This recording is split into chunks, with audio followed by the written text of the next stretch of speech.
Hi everyone, it's Ben Hammond here, and welcome to this, I think your sixth Teachers as Professionals videos. This takes you through how you're assessed this year. I'm kind of whispering this morning because my daughter, who's about 1 year old, is in the room next door, and she's still asleep. It's about 6 a.m. in the morning, so let's try not to wake her up this morning. That doesn't mean this video will be any less informative and and beneficial for you. So there we go. Right, let's move on. So first of all, let's think about the PG. Where do I put myself? Let's think about the PGC as the completion of three modules, essentially to get QTS, qualified teacher status, and to walk away with a PGC, you have to pass successfully three modules. Okay, the first two of which are master's level modules. That's what it says, level 7. You get 30 master's level credits that you can, at a later date, return to the IOE, or other institutions may accept them. Um, uh, and you get a third of a master's. So you would then need to do another um, master's level program related to education, usually. And then you just need to do 2/3 of that, and you'll get a full master's degree. But anyway, um, so there we go. Now, the the form of assessment for those two modules, subject studies and wider educational studies, okay, are officially two 5,000 word assignments. But those 5,000 word assignments come in different formats depending on the subject. And for example, they don't always 100% comprise the written word. So in art and design, for example, there's an element of a final exhibition at the end of the year, which includes your work as an artist teacher. Anyway, and in some other subjects as well, these are cumulative, or um, uh, you have different components that comprise those 5,000 words. So you don't just necessarily submit 5,000 words all at once. You might do an element that is 1,000 words, an element that's 2,000 words, an element, etc., and build up. The grading is very simple. To pass, you need an A, B, or C, and a fail is a D, E, or an F. If you do fail first time around, you get one additional automatic attempt to what we call resubmit your assignment. You get one additional attempt, so two submission attempts in total. Okay, it's really important to bear in mind. Okay, you get lots and lots of help with your academic assignments, and they're embedded into the course. Usually, one is more academic in nature, and well, they're both academic in nature, but one might be more theoretical, and one might be slightly more applied and evaluative of your uh, and connected to your own personal teaching. Uh, so there we go. Now, the third module is your teaching. It's called your professional practice, obviously professional teaching practice. That's a level 6 module, so you don't get any master's credits for it. And that's all about the completion of 2 school experience placements, totaling, including your primary or initial school experience, that totals 120 days, at least 120 days, across the 2 placements. And it's the successful submission of what we call the Assessment and Development Portfolio, your ADP. That's a pass or fail. Now, it's not the schools that pass or fail you. Okay, they give an overall assertion as to your rate of progress. Okay, um, uh, on each of the placements, but it's actually right at the end of the year in your final tutorial where you'll go through that ADP and talk about the evidence that shows that you have met the appropriate bar to pass or fail. Um, so in terms of resubmission, that's not automatic. So if you, for example, need a bit more time or need to resit or do another placement and what have you. That's down to what we call our board of examiners at the end of the year to decide whether or not you should be entitled to another placement, for example. But obviously, a placement fee would be payable in those circumstances. So there we go. That's what you need to do this year. It's how you're assessed. Let's move on. Let me move myself. So if we just think about the master's level modules, there are common writing criteria, okay, across all subjects, and in fact across all master's level programs at IOE and UCL, well, at IOE, and they are broken down into three categories: knowledge and understanding, and the application of that knowledge and understanding; independence, evaluation, and criticality. So this is, in a sense, what you write about the content. This is about how you write about it, okay? And then the third is about your presentation, okay? So the accuracy of your referencing, for example, etc. So let me show you what these common master's level writing criteria look like. It's a bit scary, but you'll get it in time. It's just they're essentially just descriptors for those A, B, C, D, E, F. Okay, so here we go. Yeah, so again, we've got the first criteria, knowledge and understanding, and the application of that. And then you've got descriptors at grade A, B, C, D, E, F. Okay, so that's essentially what that looks like. Righty-ho. We're going to focus now then on professional practice and the submission of the ADP, that you build up this portfolio that assesses your development, hence assessment and development portfolio.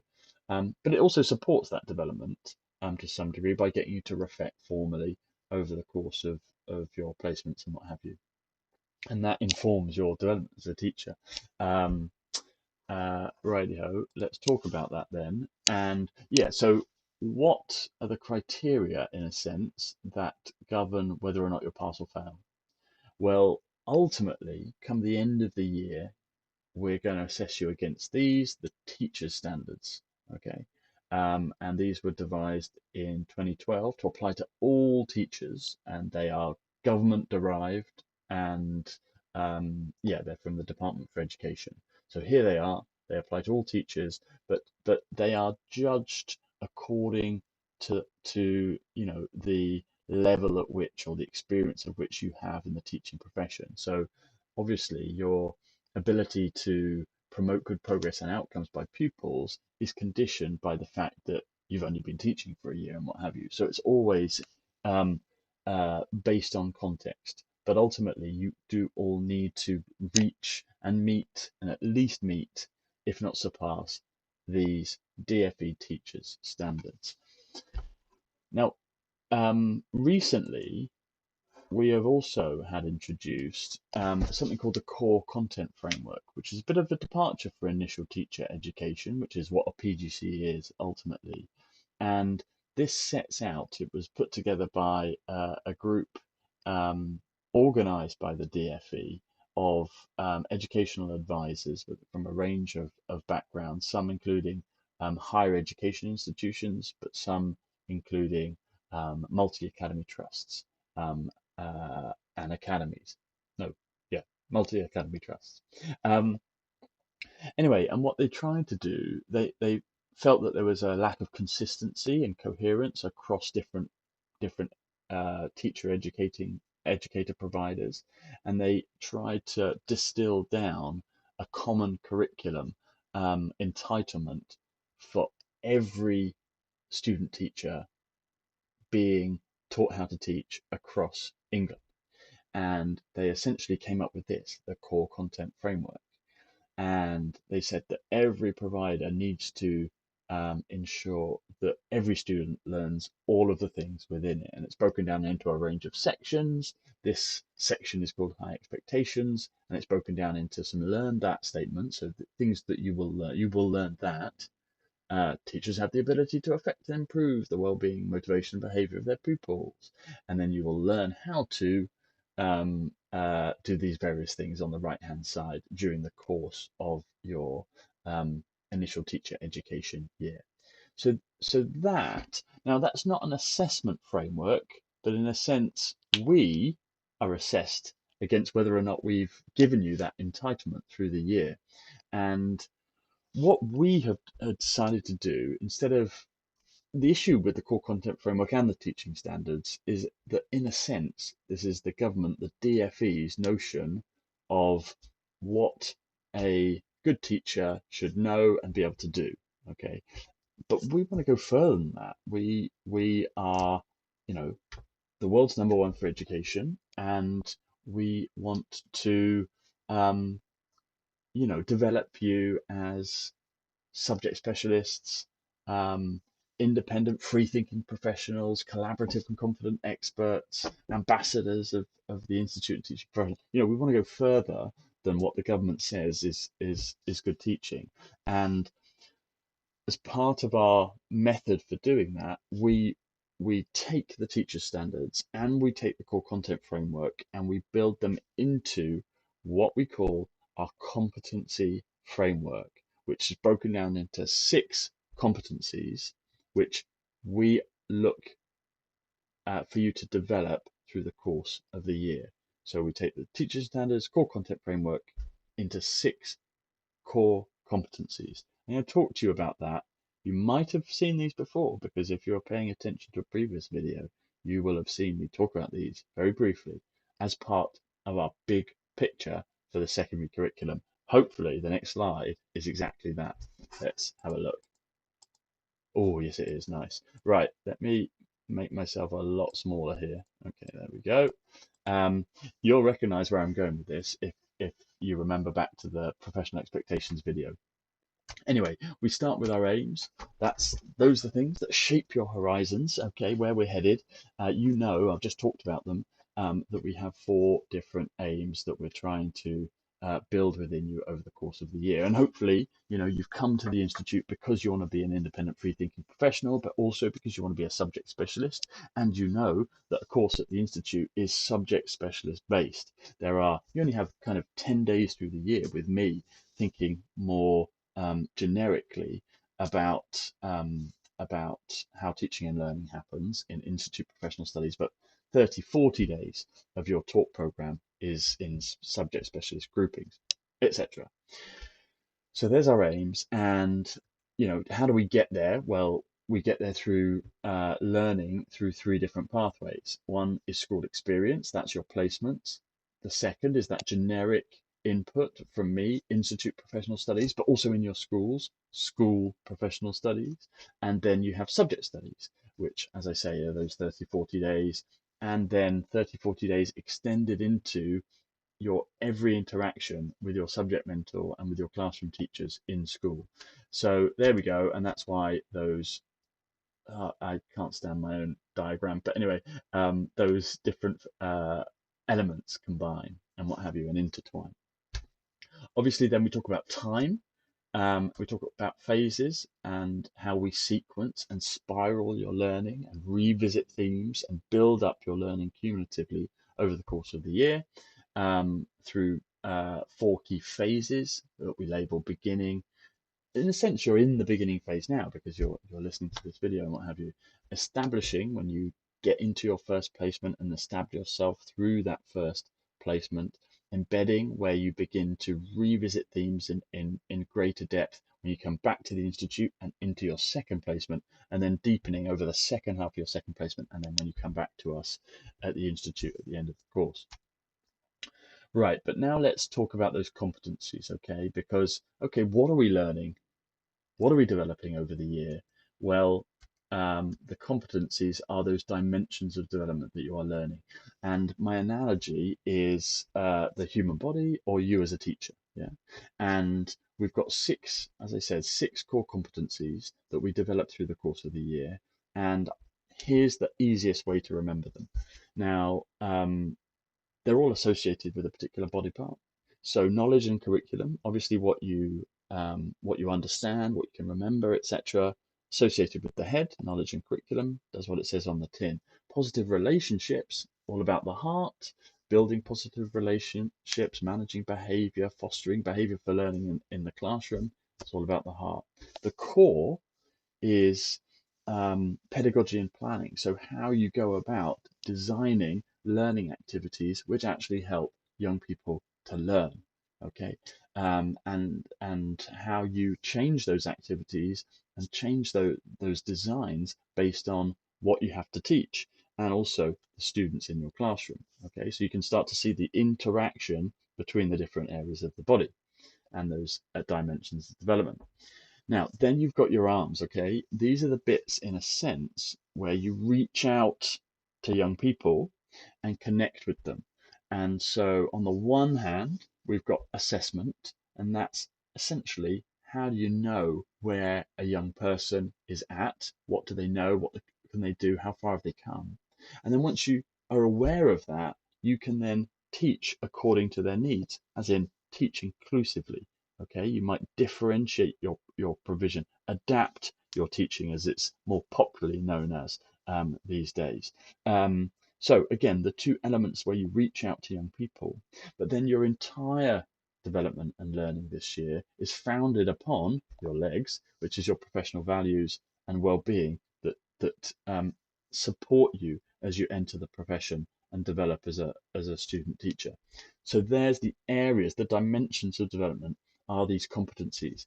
And the key point is that our competencies embrace and embed both the teacher standards, the thing that you've legally got to meet by the end of the year, okay, and the core content framework, which is that minimum entitlement, and it's a minimum entitlement that the DfE says everyone has to, every student teacher across the country has to be provided with. So we don't really talk about those two things too much, okay, this year, because we want to be aspirational, but also really clear with you that it's these 6 competencies that are our guiding light and that we will assess you, that will support your development through this year. And you'll get feedback according to these 6 basic areas that you will develop through the year. Okay, really important. Now, in terms of assessment, because that's what this video is about, we've then got some development indicators that tell us the degree to which you are developing in those 6 areas.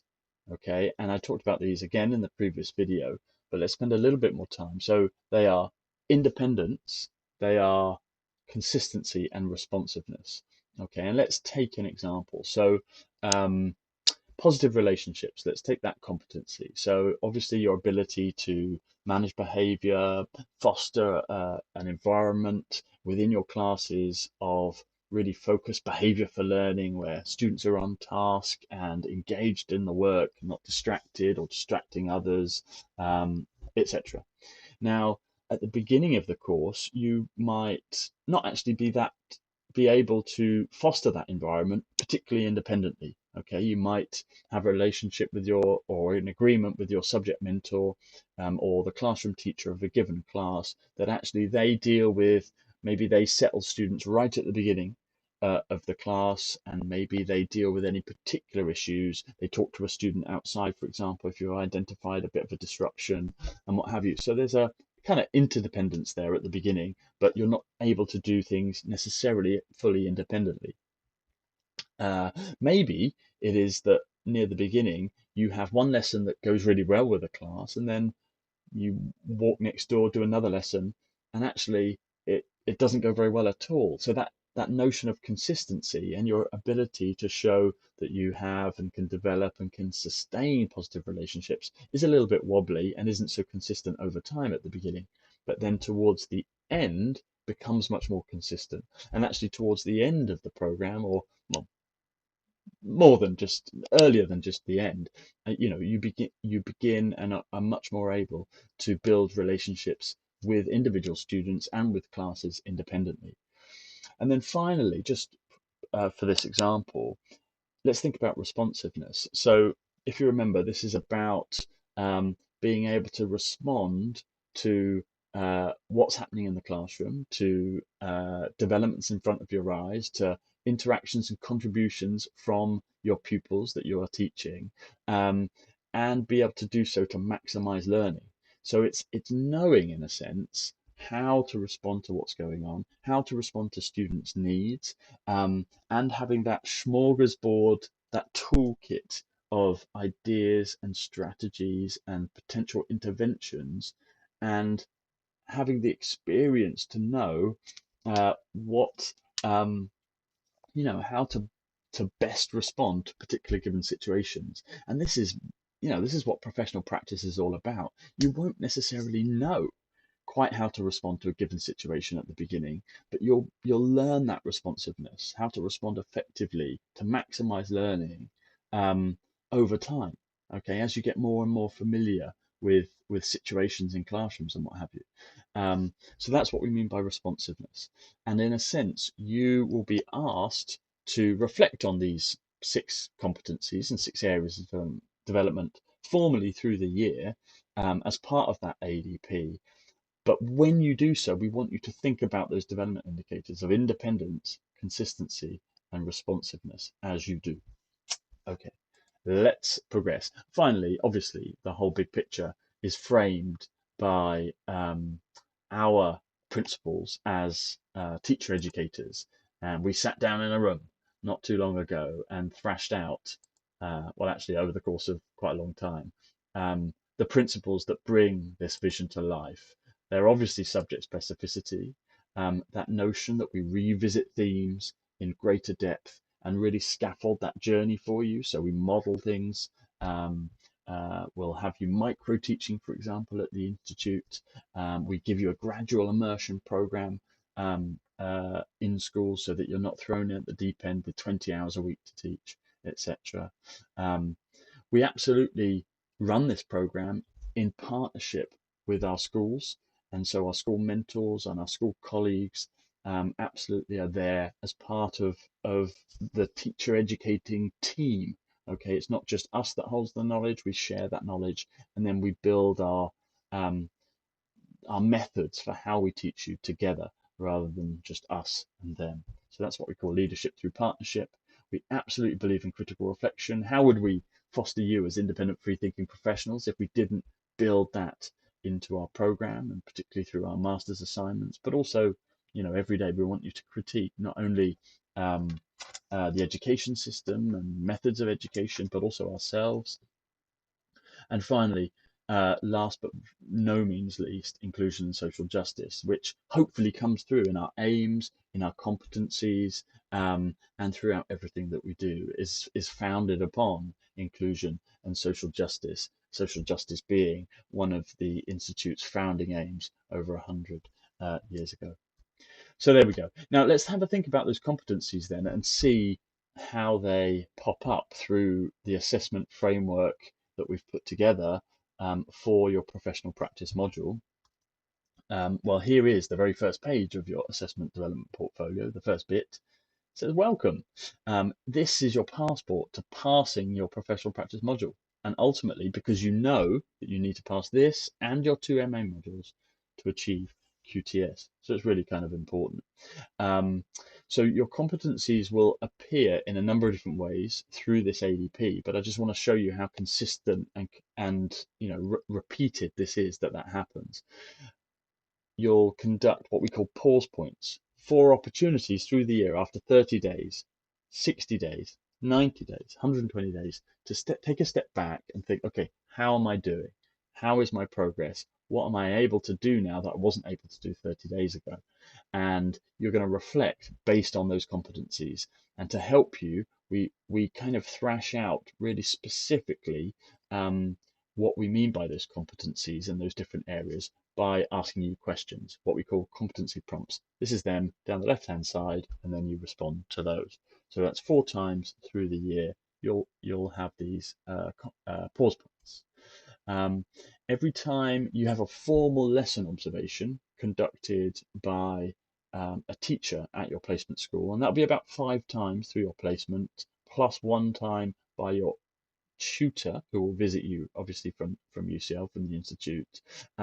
They will give you formal feedback in terms of a summary of your strengths of the lesson and also some targets and areas of development. And then every time they indicate strengths or targets or areas for them, they'll link it, as you can see on the right hand side. They'll link it to our 6 competencies. Okay, but note that actually what's driving their feedback isn't the competencies, it's just their understandings of effective teaching and learning, which they then relate to the competencies. Because obviously, they might be talking about a specific teaching incident in a lesson, and that incident might involve relationships, but it also might involve pedagogy and planning and knowledge and curriculum.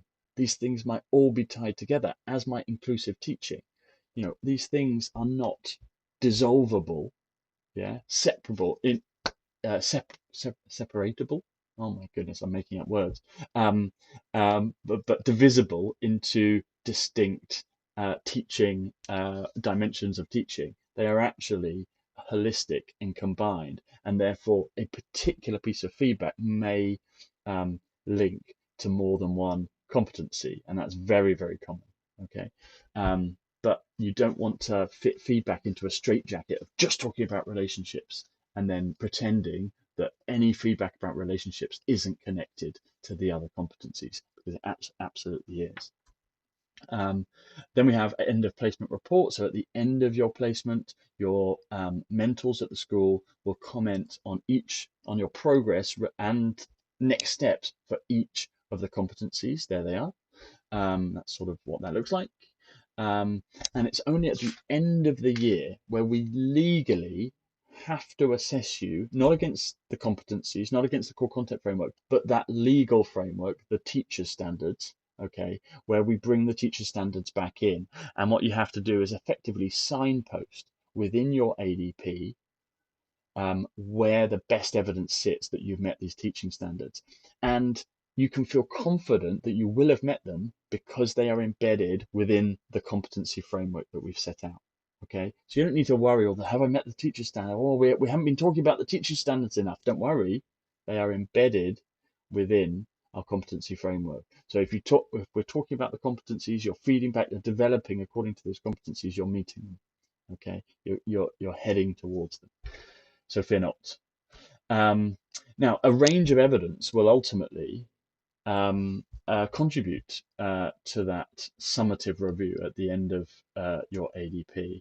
And whilst this looks a bit terrifying, it's actually a really, really helpful. It's only half the page, actually. This is right near the beginning of your ADP, but it kind of tells you exactly what you need to be working on at any given moment of your PGCE. So you know that at the very beginning of the PGCE, you need to be getting in place your primary school experience or initial school experience, and there's a certificate that you need to get from your school to show that you've done that. Just to note that obviously, if you haven't been able to organise it, you haven't got time to organise it, there is a space at the end of the programme for you to complete that. Anyway, then early on in the course, you just kind of read across and think, what is it that I need to be focusing on for my ADP? Well, there's a few pre-course tasks that you should maybe by now be familiar with. Audit prior learning experiences, your reflections on what makes a good teacher, and your CV. These are what we call baselines, kind of, that set out where you're at the beginning of your journey to become a teacher. Anyway, there's a range of evidence here. There's evidence from your mentor meetings, from formal observations, from what we call development milestones. So those pause points that I talked about before, the end of placement report, your tutor visit. So these are the kind of really big, meaty things that show your development. But they're the other things that aren't in this bolded column. The other things really contribute to those. So those mentor meetings where you're discussing your progress each week, formal observations, which you have roughly once every couple of weeks. And then there's some additional elements that contribute to your ADP, including what we call focused observations, different from formal observations, focused observations where you go and observe other teachers in specific areas like special educational needs and disabilities, or English as an additional language, etc. Anyway, so there's a range of evidence that informs ultimately that ADP and that you can draw from at the end of the year to signpost where you've met those teaching standards. Okay, and also that is outlined in our secondary PGC handbook. That's the kind of, the quite weighty document that underpins what we do on the secondary PGC. So it says here that your ADP um, uh, involves, well, no, you submit your ADP, but that in itself is supported by teaching files, lesson plans, other evidence of professional development, your professional attributes, punctuality and attendance, etc. There's a range of evidence that sits underneath your ADP. Okay, and we do have an expectation that you maintain, for example, at least an online teaching file. Some subjects may ask for more, but an online teaching file that has all of your lesson plans, all of your resources that you create, etc., and that's available on demand for our tutors to look through, in case they want to check and support your lesson planning, for example, if there is an issue or a query about particular resources that you might be using, then they can go in and check. But that just needs to be on demand. On demand. So anyway, there we go. There's a range of evidence. Finally, the eagle-eyed amongst you may have seen that here, right near the beginning of the course, there's something called Fundamental English and Maths and the National Numeracy Challenge.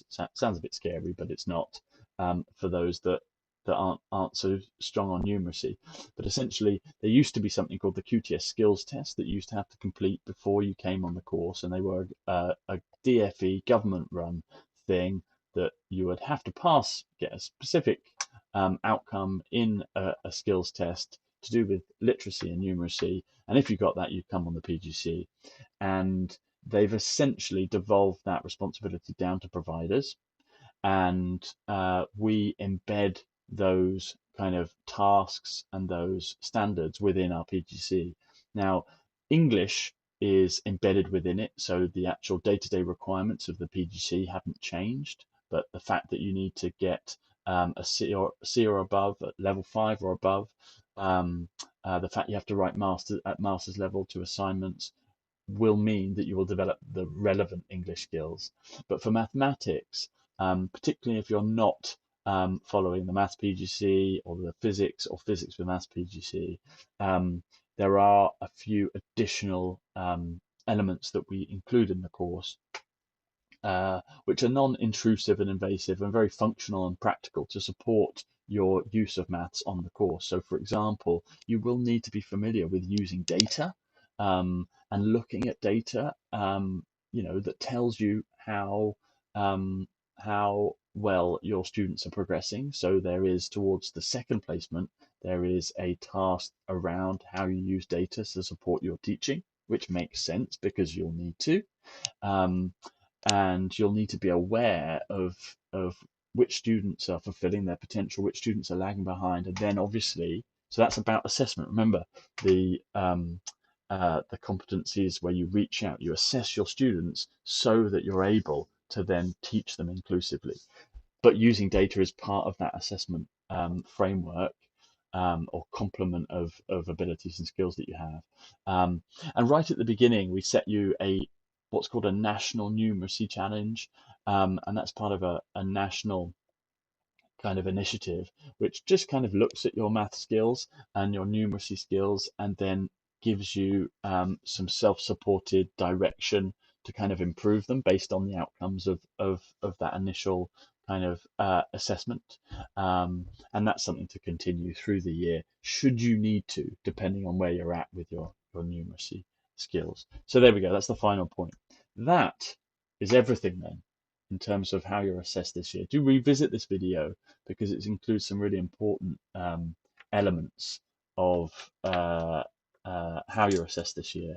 Um, but essentially, it's all about your development. It's all about you becoming the best teacher you can be. And our assessment mechanisms don't look to place, assessment front and center. They're all about supporting your development. So, we're going to formatively support you as much as we can through our 6 competencies, through our assignment, through feedback, etc., to help you develop. So there's lots and lots of support to get you there this year, and your subject teams, tutor team, will be there every step of the way to support you in this journey. So good luck. And remember, there's a quiz on this, just as there is the other Teachers as Professional videos right at the beginning of the course. So look forward to that. All the best. Bye-bye. Let me stop that now.